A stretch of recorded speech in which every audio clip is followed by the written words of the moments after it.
হামুরাবির আইন। Code of হামুরাবি হল বিশ্বের সবচেয়ে প্রাচীন লিখিত আইনের মধ্যে একটি। খ্রিস্টপূর্ব প্রায় ১৭৫৪ খ্রিস্টাব্দে ব্যাবিলনের রাজা হামুরাবি এই আইনগুলো প্রণয়ন করেন। এটি কালো পাথরে খোদাই করা ছিল, বর্তমানে ফ্রান্সের লুভ্র জাদুঘরে সংরক্ষিত আছে। বিচার ও শাস্তি।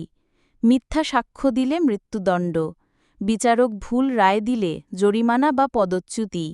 অপরাধ অনুযায়ী চোখের বদলে চোখ, দাঁতের বদলে দাঁত নীতি। চুরি ও সম্পদ।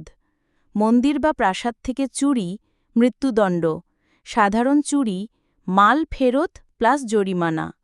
ডাকাতি করলে মৃত্যুদণ্ড। কৃষি ও জমি।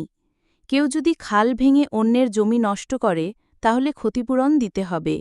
কৃষক জমি ভাড়া নিলে ঠিকমতো চাষ করতে হবে। ফসল নষ্ট হলে জমির মালিক ক্ষতিপূরণ পাবে। ব্যবসা ও ঋণ। সুদের হার নির্ধারিত ছিল, শস্যে বা রূপায়। ঋণ পরিশোধ করতে না পারলে নিজেকে বা পরিবারকে দাস হিসেবে দিতে পারত। বাণিজ্যে প্রতারণা করলে কঠিন শাস্তি। পরিবার ও বিবাহ। স্ত্রী স্বামীকে ছেড়ে অন্য পুরুষের সাথে সম্পর্ক করলে মৃত্যুদণ্ড। স্ত্রী অসুস্থ বা সন্তান না হলে স্বামী আরেকজনকে বিবাহ করতে পারত। তালাক দিলে স্ত্রীকে সম্পদ দিতে হতো। উত্তরাধিকার নিয়ম। ছেলে মেয়েদের সম্পত্তিতে অধিকার ছিল, তবে সমান না। দাস প্রথা। দাস কেনাবেচা বৈধ। পালিয়ে গেলে শাস্তি কঠিন। দাসের সীমিত অধিকার ছিল। চিকিৎসা।